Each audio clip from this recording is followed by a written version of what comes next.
If I may, I invite all of you to look at the screen and see the inconvenient truth.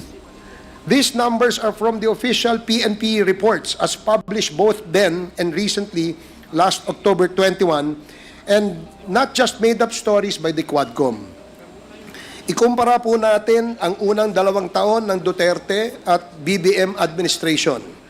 Tingnan po natin ang total ng krimen o tinatawag na index crime volume. Sa unang 2 taon po ng Duterte administration ay nakapagtala ito ng 217,830 na krimen. Samantalang sa parehong panahon naman sa BBM administration, ang krimen ay bumaba ng napakalaki. 83,059 o nangangalugan na pagbawas ng 61.87% sa index crimes. Any claim to the contrary is but a figment of the imagination and if not, a propaganda. Pangalawa, tingnan po natin mula July 2016 to December 2017 ay may mga namatay o pinatay na 4,354 sa mga police anti-illegal drug operations, habang 16,000 naman at 355 naman ang pinatay na mga riding in tandem at mga di pa nakikilalang mga salarin. Noong 2018, inilagay ng PNP sa kategoryang HCUI or Homicide Cases Under Investigation na umabot sa talang 23,327.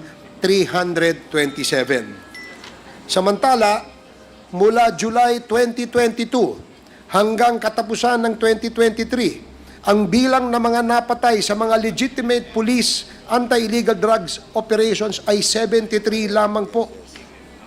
Pangatlo, may kabuuan na 115,435 na anti-drug operations na nakalikom lamang ng 3,294.44 kilos ng shabu na nagkakahalaga ng 18.43 billion pesos sa unang 2 taon ng dating Pangulong Rodrigo Roa Duterte, habang sa mas kakaunting anti-illegal drug operations lamang sa parehong panahon sa BBM administration ay 84,676, subalit nakalikom na mas maraming shabu na umaabot sa 6,481.16 kilos. The anti-drug campaigns under former President Rodrigo Duterte from July 2016 to July 2018 and the current President Ferdinand Marcos Jr. from July 22 to early 2024 represent contrasting approaches in tackling illegal drugs and the crime in the Philippines. While both administrations aim to reduce drug-related crimes, their methods and resulting outcomes reflect significant strategic and operational differences. Here is a detailed comparison of the first 2 years of the administration's campaign. As has been shown earlier, ang numero po ay hindi po nagsisinungaling. Ito po ay galing sa Philippine National Police. Duterte's anti-drug campaign was characterized by an aggressive, highly visible approach involving frequent operations and a high fatality count. His administration focused on eradicating drug activity at all levels, which led to widespread arrests and significant drops in crime, but also raised concerns over human rights and due process.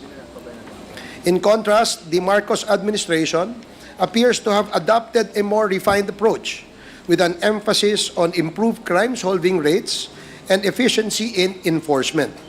The significantly lower number of fatalities coupled with large drug seizures and high-value arrests suggests a strategic pivot towards disrupting drug networks through focused, intelligence-driven operations. This approach may reflect a more sustainable model aiming to dismantle supply chains rather than focusing on sheer arrest numbers or area saturation tactics. In conclusion, both administrations achieved reductions in crime and drug-related offenses, but the Duterte administration's approach was more intensive and controversial, with high casualties and widespread operations. The Marcos administration has made efforts to continue the campaign with fewer fatalities, a higher concentration on strategic arrests, and increased operational efficiency, suggesting a potential shift towards a more systematic and less violent anti-illegal drugs approach.